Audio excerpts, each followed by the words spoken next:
gift of love. We stand on holy ground, fire all around. The circle is open and we're glad you're coming home. Welcome to the south, welcome to the summer sun, Milky Way and thunderstorms, and stalks of yellow corn. Welcome to the west, welcome to the setting sun, waving wheat and purple dust, and turning back toward home. The circle is open, welcome home. The spirit of community, the sacred gift of love. We stand on holy ground, fire all around. The circle is open and we're glad you're coming home. Welcome to the north, welcome to the midnight sun, quiet, dark and frozen ground, and harvest in the bins. Welcome to the east, welcome to the rising sun, ocean waves and hope renewed, the company of friends.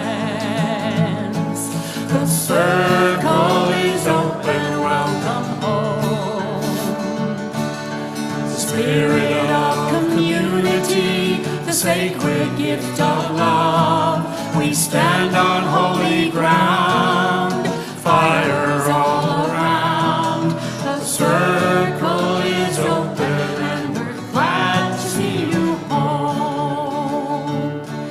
The circle is open, welcome home.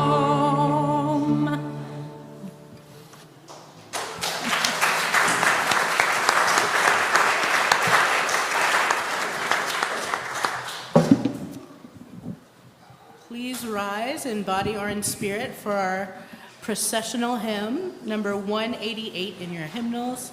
It's Come, Come, Whoever You Are. We'll sing it 3 times.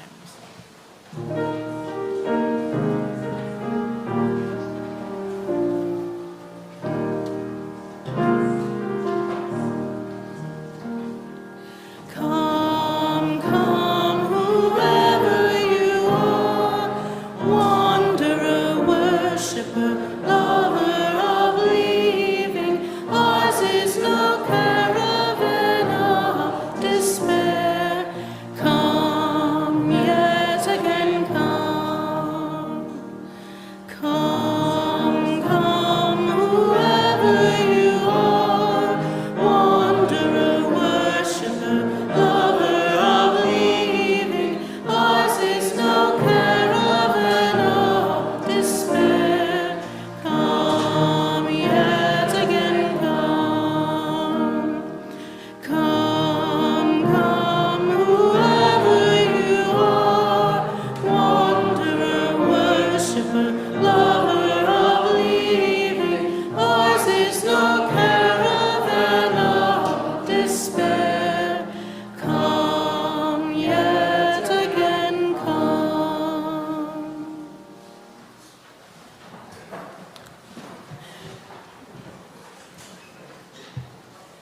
Welcome to this place of possibility. This is Love's Hearth, the home of hope. A refuge for minds in search of truth unfolding, ever beautiful, ever strange. Here, compassion and action make our shelter from the storms of bigotry and hate. In this sanctuary, may we find comfort and courage. In this sanctuary, may our sight become vision. To see the unseen, to glimpse the good that is yet to be. Words adapted from Euro-American UU Methodist minister, Reverend Marianne Cotter, to welcome all of you, each and every one of you, into worship this morning. Welcome.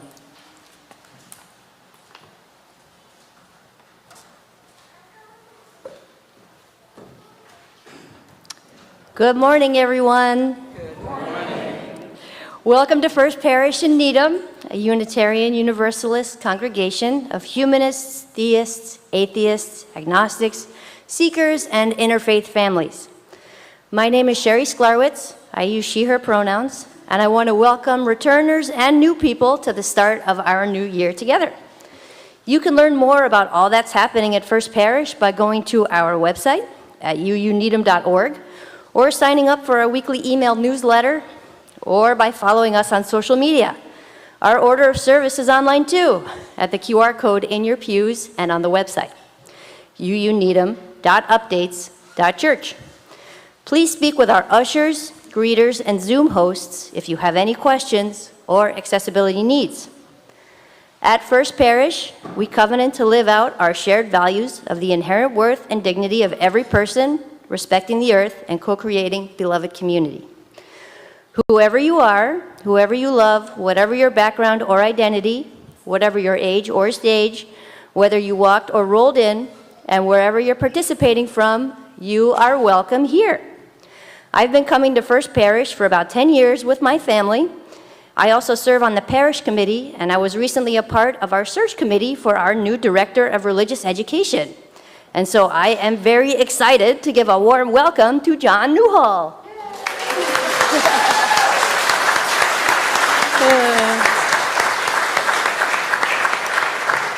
I know that John is going to bring so much to this community, and I'm really looking forward to everyone getting to meet them.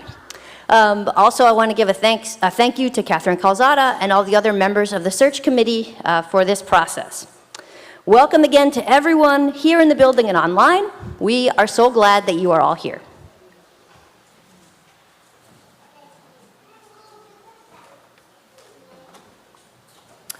I want to start by just thanking the search committee. It was really great getting to hear all about the congregation, getting to meet some of the youth, and I've been really enjoying the first few weeks I've had here.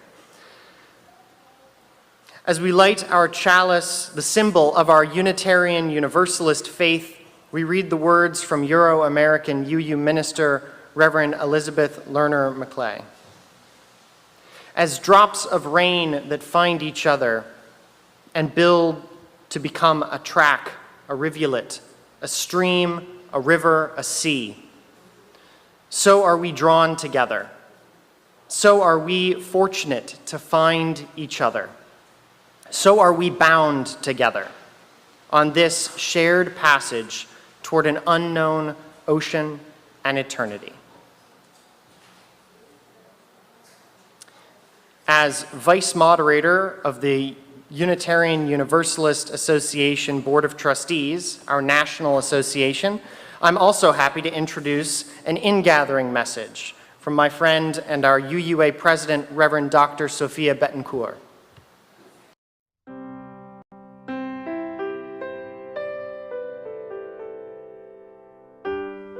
Greetings, beloveds. I'm the Reverend Dr. Sophia Betancourt, and it remains my privilege to serve as president of your Unitarian Universalist Association. As we gather at the beginning of a new congregational year, we know that our shared ministries unfold in challenging and complex times. Yet we also know that our tradition teaches that love's reach is expansive enough to include everyone, that no one is excluded from worth and dignity, and that this love that we put at the center of our faith has the power to overcome the fear that silences and stills us. As my colleague C.B. Beale has said, we must be intentional about moving fear out of the center and replacing it with love over and over again, as often as is necessary. May we continue to do this work of centering love across our faith and in our own communities, and in all that this congregational year may bring. May we lift one another up as we continue to meet this moment together.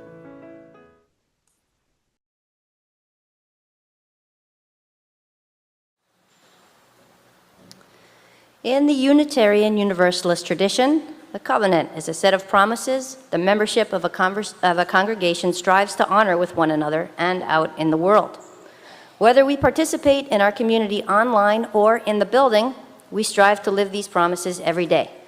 Please say along with me the words of our parish covenant, as in your orders of service and on screen. We gather as a loving community to encourage and comfort one another. We gather as a diverse community to support each other in our search for spiritual truth.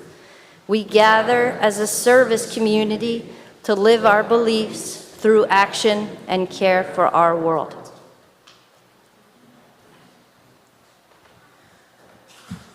Our service today draws from Undrowned, Black Feminist Lessons from Marine Mammals by queer Black writer, activist, and educator Dr. Alexis Pauline Gumbs. Gumbs spent hundreds of hours watching, wondering about, and learning from marine mammals, creatures that resist drowning and adapt to change, like Gumbs's own enslaved African and displaced Shinnecock ancestors. Undrowned offers 80 reflections on how humanity can learn from our aquatic cousins, who, Gumbs writes, have much to teach us about the vulnerability, collaboration, and adaptation we need in order to be with change at this time, especially since one of the major changes we are living through, causing and shaping in this climate crisis is the rising of the ocean. If there were ever a time to humbly submit to the mentorship of marine mammals, it is now. How do we stay in this precious and fleeting present moment amidst changes both big and small, amidst disasters both big and small?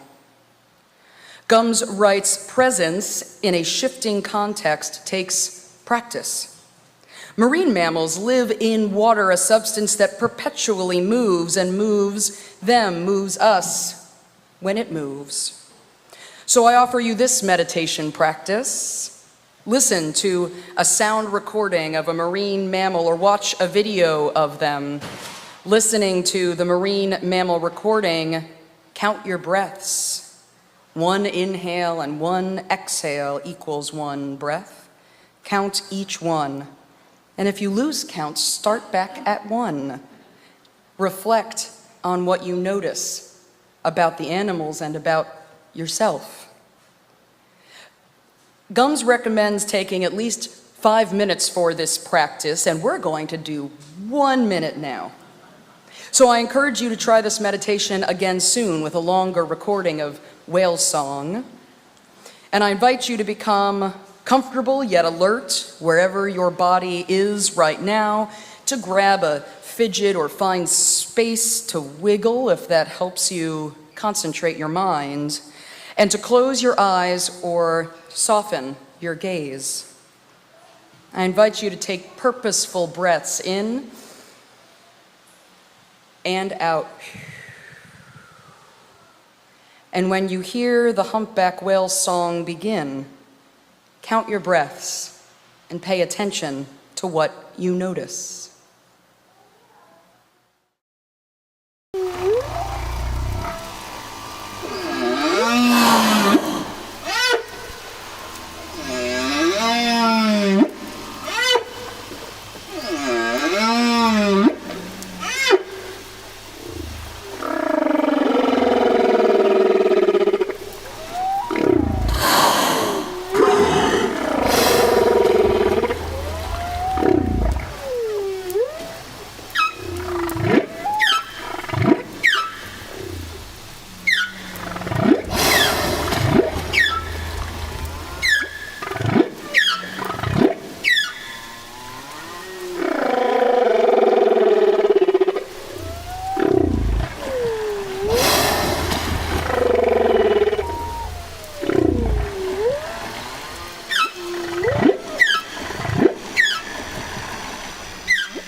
As we come out of this time of meditation, take a moment to check in with yourself. What did you notice, breathing in and breathing out, during this whale song meditation? What did you notice about the whales or about yourself?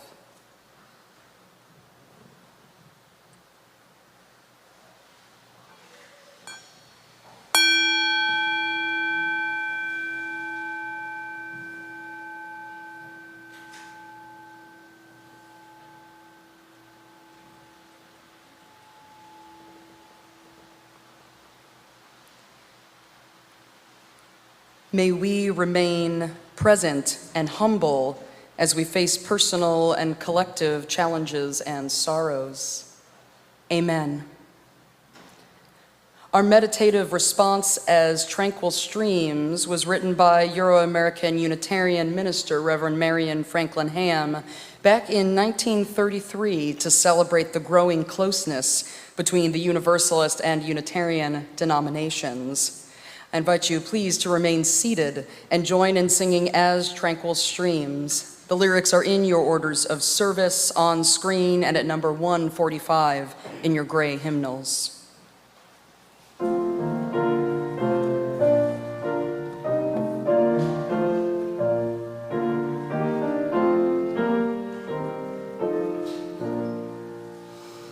As tranquil streams that meet and merge and flow as one to seek the sea, our kindred hearts and minds unite to build a church that shall be free, free from the bonds that bind the mind to narrow thought and lifeless greed, free from a social code that fails to serve the cause of human need, a freedom that reveres the past but trusts the dawning future more, and bids the soul in search of truth adventure boldly and explore. Prophetic church, the future waits your liberating ministry. Go forward in the power of love, proclaim the truth that makes us free.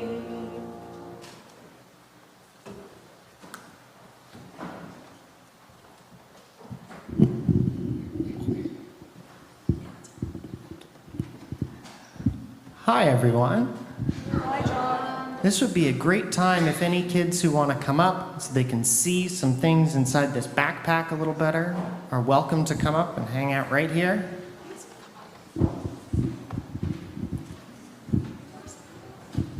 Give them a minute. In the meantime, I'll say I'm John Newhall, the new DRE, Director of Religious Exploration here at First Parish Needham.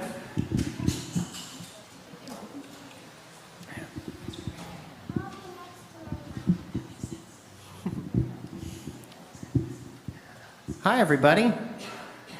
How y'all doing today? Good?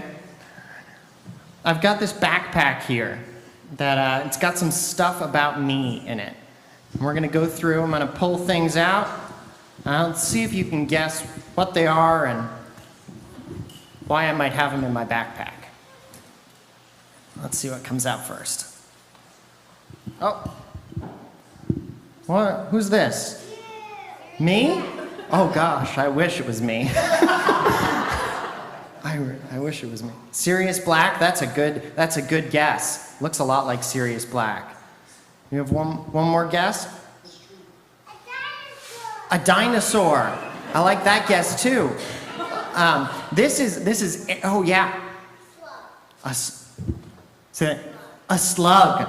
a slug. It does kind of look like a slug because it's so small. And yeah? Heracles? I like that. It's actually a very similar name. Aragorn is the name. Sort of a similarly fantastical name, although Heracles was a real person. But yeah, Aragorn is from Lord of the Rings. That's okay. That's okay. I highly recommend eventually finding out because it's one of my favorite books and movies of all time. It's such a good book and movie, and I love science fiction and fantasy, any kind of dragons and people in different time periods playing with magic. It's just so much fun. So that's one of the things I've got in my bag. Let's see, what do we have next?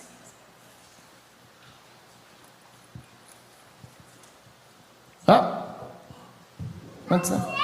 A sailboat. That's right. That's right. It's a sailboat. Have any of you ever gone out in a boat of any kind? No? It is a sea glass sailboat, a kayak. Yeah, and you went out. That's great. I love sailing. I spend a lot of time sailing in the summers, and it's a lot of fun. I get to be out on the beautiful water and see the beautiful coastline, and it's so much fun. It's so much fun. All right, what else do we got here? Oh. A snail? Oh. It's a rock. Looks like hummus. It does kind of look like hummus. Pumice. Pumice. That makes a lot more sense. It's kind of a similar color to some hummus, but pumice makes a lot of sense. It's hopefully Reverend Katie's like, that's a kind of rock, because right over my head. But this is a rock. Any guesses as to why I might be carrying a rock in my bag?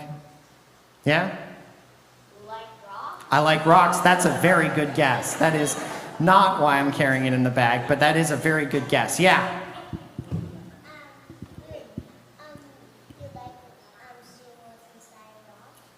Yeah, I like seeing what's inside rocks. Yeah, that's it. I do. They're very pretty rocks. I'm carrying this rock around because I live in Salem, Massachusetts. Yeah? Yeah? Anyone been to Salem? It's getting kind of crowded this time of year. But one of my ancestors was unfortunately didn't have a great relationship with rocks. His name was Giles Corey, and but the Salem witch trials, where magic again seemed to rear its head, and I carry the rock around sometimes as a reminder of my ancestors and where I came from, Salem, where I still live. All right, I think I've got one more thing in here. There it is. Oh. What's that? A nutcracker. Those are good ideas. It's a little small for a nutcracker, but let's see. What's he holding? Yeah, he's holding it looks kind of like a brass instrument there, like a trumpet. Yeah? Yeah? Oh, it's a tuba. It's a tuba. He's carrying around a little tuba. He's a little musician. He's in one of the King of England's. It's a figurine, that's right. That is right. It's a little figurine. And I carry him around because I play a lot of music. I play a lot of musical instruments. I don't play the tuba, but I do. I play the bagpipes. I play the violin. I love music. So I just wanted to bring these things by and show you a little bit about who I am and get to see your beautiful faces as I get to know the congregation more.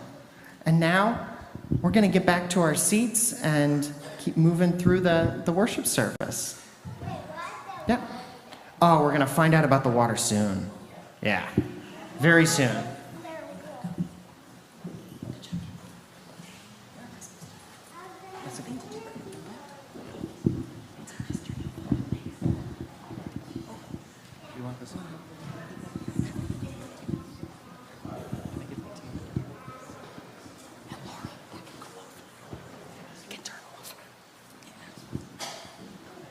Thank you so much, John.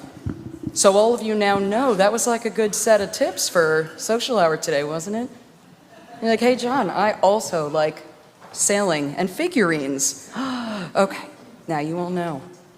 This congregation has been supported by the volunteered time and treasure of its members and friends since its founding in 1711. This is the time in our service when we, the modern stewards of the church, offer what we can to build and sustain the congregation and the world we envision. For the month of September, our collection will be split 50-50 between First Parish and the Generic Ministry. The Generic Ministry is a Needham-based nonprofit whose volunteers gather, sort, and provide clothing, food, toiletries, blankets, and water to people experiencing homelessness on the streets of Boston. Generic Ministry volunteers drive its van into the city twice weekly to minister to unhoused people in need. First Parish has been a proud supporter of the Generic Ministry since its founding over 20 years ago. And our collection today is taken with special poignancy as we remember first parishioner and Generic Ministry co-founder John Mark Thomas, who died last month and whose memorial is in Barnstable this Saturday. To donate to today's offering, you can use one of 3 different methods as described in detail in your orders of service, using the text to give number 73256 with all the codes, donating through our website uuneedham.org, or dropping a check or cash into the collection plate or mailing a check to First Parish. Whichever way you might donate, please remember to specify whether it's meant for the plate collection or for your annual pledge. And because it's Water Communion Sunday, that's what the water's for. Ooh, mysteries. Hopefully you received a paper water droplet when you came in. And if you didn't, you can talk with the ushers about that. Ooh, a water droplet. If you're on brought water today from your summer adventures or staycations, or if you plan to use representational water from last year's Water Communion, you can write down on your droplet from whence your waters came. It just has to have where they're from. That's all I'm going to read. And you can place those droplets into the collection plate. Then the ushers can bring those to me. If you get desperate, you can also bring them up here. It's a box for water droplets. If this is one of your first visits to First Parish, we also encourage you to fill out a yellow card in your pew back to drop in the collection plate, or to fill out our online visitors form at uuneedham.updates.church so we know how to be in touch. And many thanks this morning to Claire Galkowski for our beautiful flowers in honor of the 70th wedding anniversary of her late parents, Rosalie and Joseph. Thank you all so much for everything you are able to give to help support and sustain this congregation and the vital work of our community partners. May the ushers now please come forward.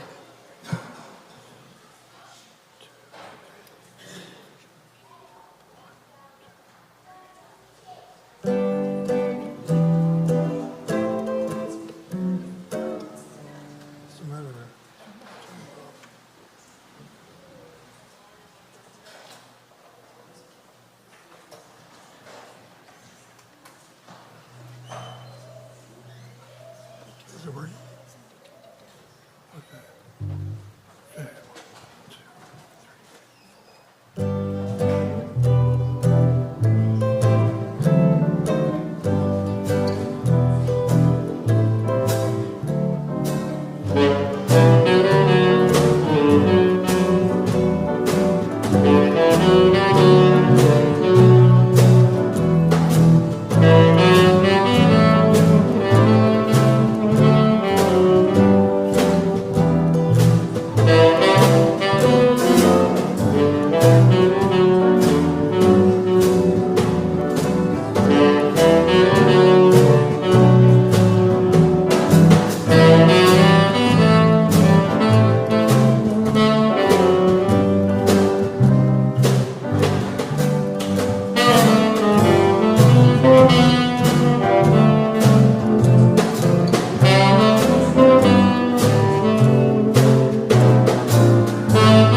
Alexis Pauline Gumbs offers scores of lessons from marine mammals in her book Undrowned. And while some of you may have felt like a whale song meditation was enough for you today, unfortunately, sea creatures, as Julie Andrews might say, are a few of my favorite things. Oh. Have any of you had the chance to take a selfie with a whale? Ooh. If you like sailing, you can talk with John, and if you like looking at wild animals on a boat someone else is driving, then you can talk with me. In addition to Gumbs' whale song meditation, I'd like to share with you lessons from 3 other marine mammals who have something to teach us about embracing possibility at the start of a new congregational year. How about we start with a lesson from a narwhal? Look, nature is absolutely wild. Look at these whales. Their ice-piercing tusks can grow to 10 feet long, almost as long as a narwhal itself. If there weren't photographs, perhaps we wouldn't even believe it. Gumbs writes, the fact that you may have grown up not knowing that narwhals, wait, that's a manatee. Tom? We're back. Okay, shh, the manatee comes later. If you didn't know, narwhals were a real animal swimming around in the Arctic right now. That's not a coincidence. It's the result of a long and lucrative conspiracy. Turns out, since the Middle Ages, whalers, traders, explorers, and even chemists collaborated to hide the existence of the narwhal as a real animal while selling their tusks as unicorn horns at a huge profit. This again, Gumbs, it makes me think about the ways enforced marginality and increased profit margins have been linked to each other for a long time. It makes me think about who benefited all this time from the conspiracy to pretend I didn't exist. And then later, the lie that the only real part of me was the part they could sell. I certainly know who was harmed. I was. Have you ever experienced someone acting like or even telling you that your uniqueness doesn't exist? That some part of you must be imaginary, like a unicorn, though here you are in all of your tusked glory? Is this an aquatic cousin apprenticeship you need right now to learn from narwhals that no matter what anyone else says, the world is full of remarkable and unique creatures and people, and that you are one of them? You exist and you matter. And now we move from the frozen Arctic Ocean to the warm waters of the Caribbean to learn a lesson from manatees, as previously previewed. There they are. Have you ever gone swimming with a manatee? They're such sweet creatures with no natural predators due to their size and their ability to live in salt, fresh, and brackish waters. You can swim with them, and they are not afraid. But Gumbs reminds us, with the watercraft deaths, a major red tide, and the current federal administration committed to deregulating the few protected areas for them, the Endangered Species Coalition says it's not a good time to be a manatee. Did you know that these deadly red tides are fed by pollution and the climate crisis that add to and enhance naturally occurring toxins bubbling up from the depths of the ocean? As Gumbs describes it, this is what it looks like when a context built on violence, fed by toxic garbage, every day blooms to the surface. The tide is code red when it stops speaking in code. What kind of red tide were we talking about again? There's a lesson, a reminder that in both physical and social environments, there may be naturally occurring toxins, and it's up to us to not add any more. Let's get that off screen. Very distressing. Oh, you're so cute. Gums writes, maybe manatees can teach us to traverse this. Researchers say manatees communicate vocally and by touch and by taste and by coordinating their breathing and resting together. They love to touch each other and wrestle and play underwater. They want to protect each other and be safe. They want to hear each other and be heard. They want to move slow in a world where hurt can escalate so quickly. I can feel how long we've waited for this, a world where we can hear each other, protect each other, play and touch each other safely, nourish each other generously, and move when we need to move through fresh and salted water, traversing deep ocean passages, getting through this place we are, where it's so difficult to breathe. Is this the aquatic cousin apprenticeship you need right now to learn from manatees how to move gently and lovingly, how to navigate through very different environments, how to stay close to those you love? Narwhals also tend to live in pods, similar to the manatee, and another marine mammal that travels with others is dolphins. Gums writes, the primary unit of life for striped dolphins is school. The nurturing of the children happens in schools of between 25 and 65 dolphins. 75, excuse me, so many dolphins. These dolphin schools are organizational structures for learning, nurturance, and survival, both intergenerationally and within generations. Gums asks, what if the word school, as we used it on a daily basis, signaled the scale at which we could care for each other and move together? In my view, at this moment in history, this is really what we need to learn most urgently. And I agree, like marine mammals, we all need our own form of a school, and it's a good thing we're in one right now. I didn't think it was fair to dolphins to have their lesson be so similar to our one from the manatees. A few of my favorite things. So here's another one. Our last lesson from marine mammals today. Gums asks, how did dolphins get dorsal fins anyway? Unlike fish, they don't have bones that support a dorsal fin. The mammals they evolved through and from before returning to the ocean don't have dorsal fins. They aren't a vestige of limbs like tail flukes and side fins may be. The prevailing explanation is that dolphins evolved the dense tissue that became dorsal fins because of living in the wild movement of the ocean. The function of dorsal fins for aquatic animals is stability. In water that is always moving, having a dorsal fin provides balance, autonomy, support for the swift turns you might have to make in the oceanic life. Yes, Gums writes, I need a dorsal fin to navigate all this transformation in a context that swells and tosses me around where I might have to pivot without much warning.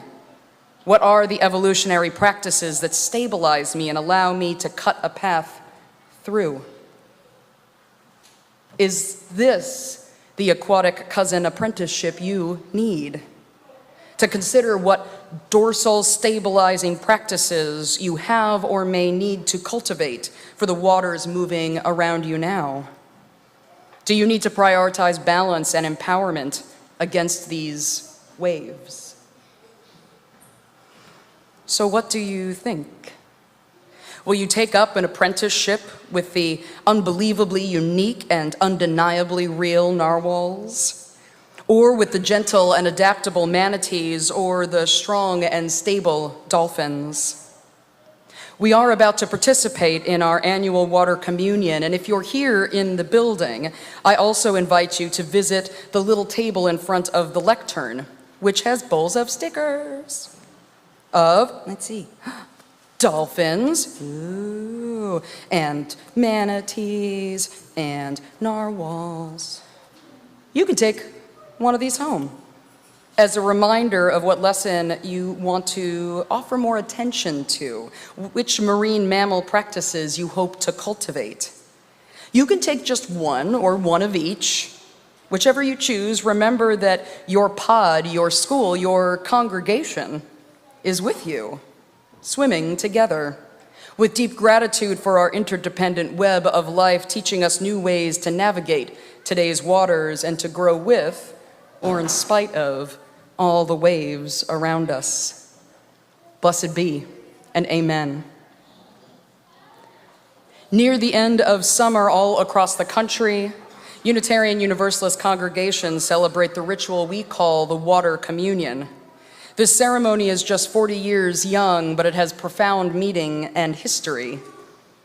The water communion was developed by Euro-American Unitarian Universalists Carolyn McDade and Lucille Schuck-Longview, who were both leaders in the women and religion movement within the Unitarian Universalist Association. This movement that began in the 1970s called for a more inclusive space for women's leadership and spirituality in our denomination. In time, they were quite successful in their efforts, but it took many years. For their 1980 convocation worship, Longview and McDade created the water communion. Participants brought forth water from all corners of North America to a communal vessel, symbolizing that women were fighting the same fight for empowerment and equality in different ways and in different places. After all the waters were gathered, the activists were blessed with it, giving them the strength to continue advocating for gender equality. In Unitarian Universalist congregations today, we know there is still much work to be done in our own hearts, in our congregations, and in our wider communities to co-create a just and compassionate world for all peoples. Our work towards an equitable and sustainable world continues even when we are apart, though we are mightier when we are together. At First Parish, we use our communion water for blessings throughout the congregational year, especially for rites of passage, such as child dedications and memorials. If you have a baby or young child in your family and you'd like to learn more about the child dedication ritual, you can be in touch with me and with John. To participate in the water communion from here in the building, please come forward by the center aisle as Chris plays a watery song for us. Reverend Katie will read aloud from whence the waters have come.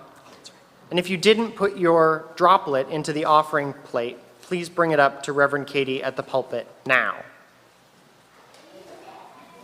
Okay. If you forgot or didn't know to bring water for this ritual, you're welcome to pour some from some of our representational water for this ritual.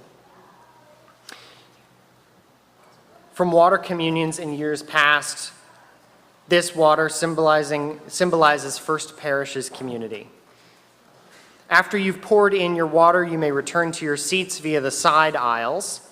And on Zoom and YouTube, we encourage you to type into the chat what waters you visited this summer, or change your background image to a photo of such waters. And in the words of local Euro-American UU minister, Reverend Allison Palm, many of you have brought water today for our water communion. Wherever that water comes from, we welcome it in our common bowl. Wherever you come from, we welcome you into this beloved community. Thank you all, and let us begin.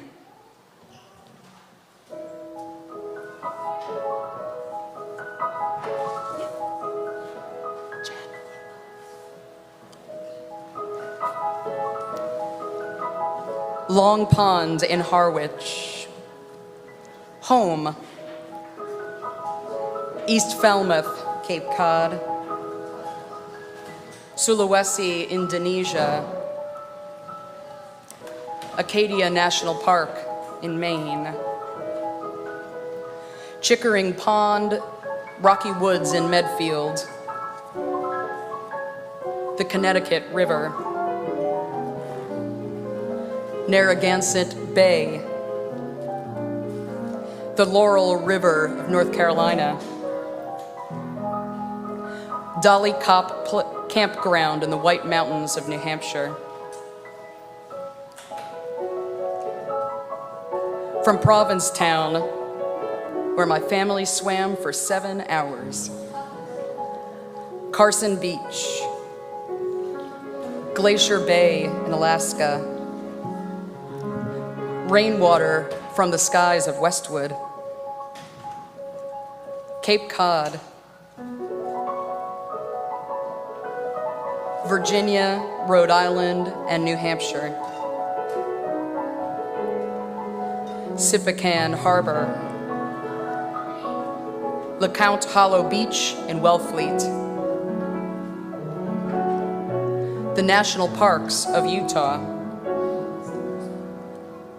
the head of the Mississippi, Lake Ithaca, and Crater Lake in Oregon, Beaver Lake in New Jersey, Penobscot Bay in Maine,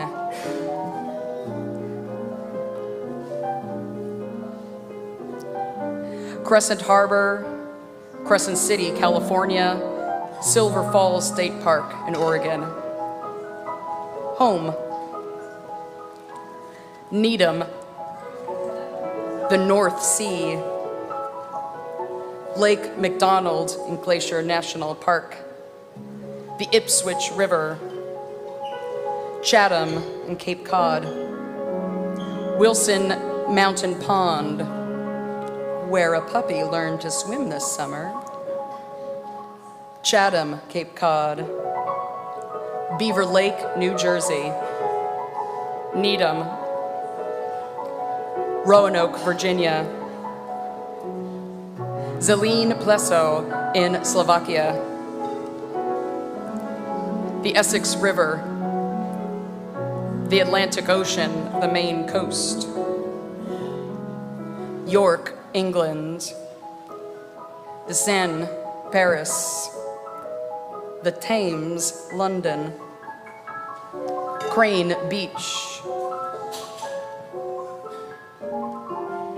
Maine and Star Island, the Berkshires, Star Island, Stanley Park in Vancouver,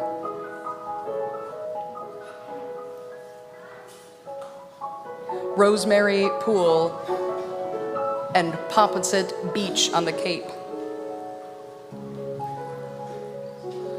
the Quinniquabin Charles River,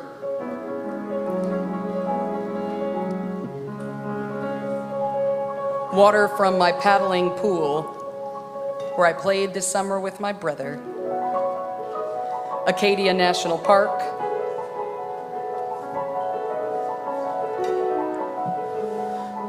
Baltimore, Virginia, and Maine, and Star Island, Wollaston Beach, Massachusetts, Seventh Lake in the Adirondacks, the Charles River, West Branch Mad River of Stowe, Vermont,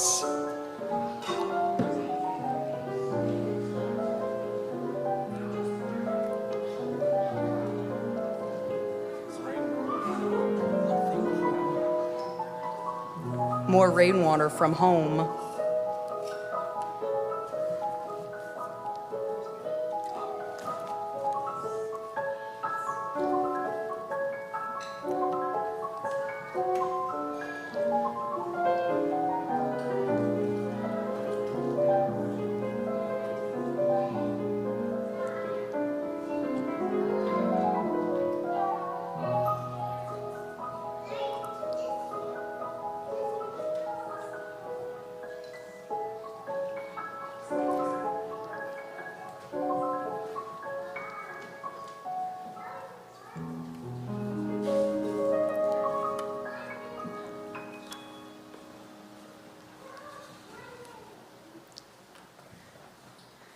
Many thanks to all who have participated in and witnessed our water communion.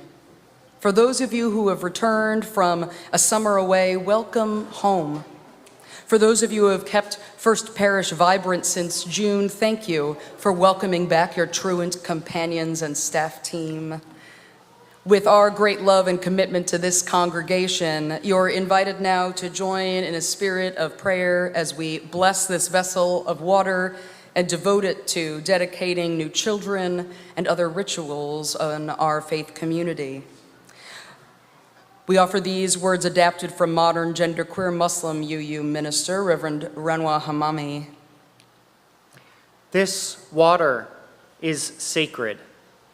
It is made sacred by the many hands that have poured it with intention and love, the many stories that each drop contains, the many lives surrounding it in this unique moment, connected by commitment and faith. May it continue to flow through this community with shining reflections of the unique gifts that flow through each of its members. May it continue to nurture this community with sustaining hope that we journey together through ripples of growth and change. May it continue to bless this community with loving reminders of our collective responsibility to one another and to the world. Amen. Thank you all so much for participating on site and online in our annual water communion ritual. Our closing hymn, Swimming to the Other Side, is a song performed by folk duo Emma's Revolution and written by one half of that duo, queer Euro-American activist and musician Pat Humphreys. Please rise in body or in spirit and join in singing Swimming to the Other Side. The lyrics are in your orders of service and on screen.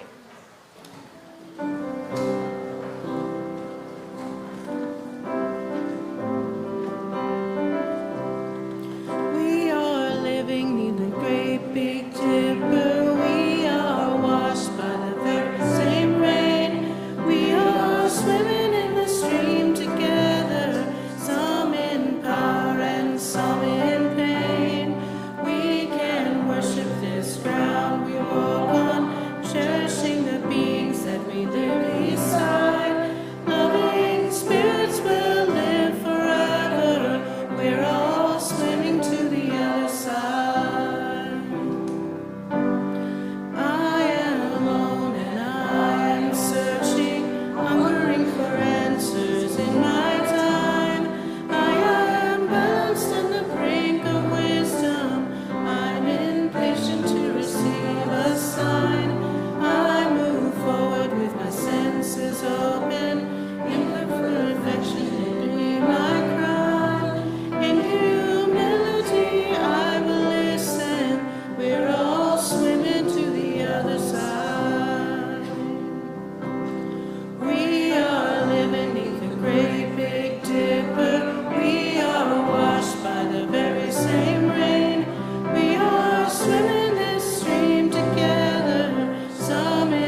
As we near the end of our service, let me highlight for you some of what's coming up at First Parish.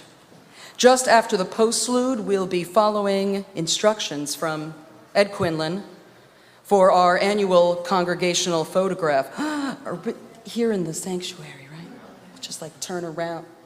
We'll listen to Ed. All are welcome after that at our social hour, both online and on site. If you're on site and a relative newcomer and you would like for long-timers to come and chat with you, like moth to the flame situation, please take one of our red mugs at social hour. It also can contain the most coffee. Coming up this week, the innovation team is meeting on Tuesday evening in the parlor, and Writing Escapes meets on Zoom on Thursday. If you're interested in Wednesday yoga or Friday creative escapes, please contact our member Lynn Rockless for more information. And next weekend is a busy one for First Parishioners. The memorial for our longtime member, John Mark Thomas, is Saturday at 1 at the Unitarian Church in Barnstable. Our homegrown coffee house will open its 43rd season on Saturday at 7 with folk singer-songwriter Garnet Rogers. They're still looking for some volunteers to help set up and break down. You can talk with Beth. That's Beth. You saw her earlier up here. You can talk to Beth afterwards if you'd like to get in to the show for free in exchange for just a little bit of manual labor. And next Sunday, John Newall, Laura Nevitz, and our amazing RE committee and volunteer teachers are excited to see all of our kids and preteens for RE Kickoff Sunday. Ooh. If you haven't registered your kid or your kids yet for RE, it's a favor to John and our volunteers if you did so before September 14th. And if you've been thinking about joining one of our co-teaching teams, please check in with John about our few remaining openings in the winter and spring trimesters. Many thanks to all of those who have already said yes to the call to support programming for our amazing kids and teens. You can find details about all of our upcoming events by subscribing to our e-newsletter, The Bell Notes, which you can find now in our order of service at uuneedham.updates.church. You'll want to be tuned in for announcements about the fall restarts of our Tuesday Lane Lyceum series, Thursday Vespers, and monthly family fun nights, as well as information about an upcoming volunteer luncheon sponsored by our parish committee later this month. We always extinguish our chalice with words, promising to carry its flame in our hearts until we are together again. Please join me from home or here in the building in saying those words written by UU Minister Reverend Elizabeth Sally Jones. We extinguish the flame, but not the light of truth, the warmth of community, nor the fire of commitment. These we carry in our hearts until we are together again. As we close our service today, please take these words adapted from the poem Love by Euro-American writer Rosemary Watola Tromer with you as a benediction. Though we are undeniably fractured, divided, we gather together with no need to be fixed.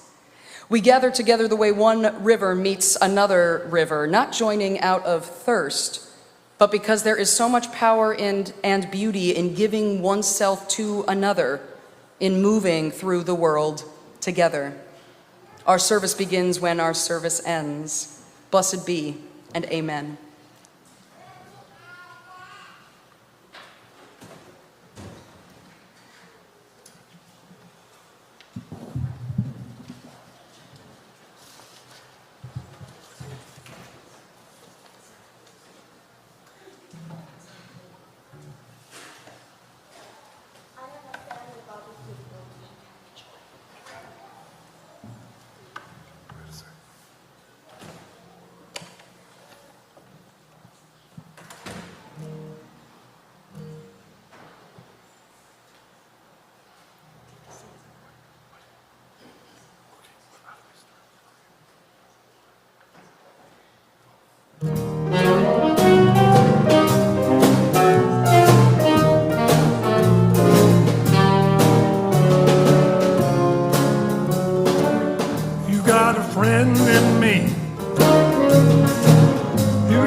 nice warm bed. Just remember what your old pal said. Boy, you've got a friend in me.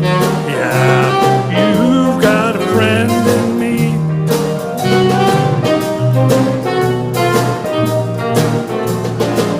You got a friend in me. You got a friend in me. You got troubles and I got them too.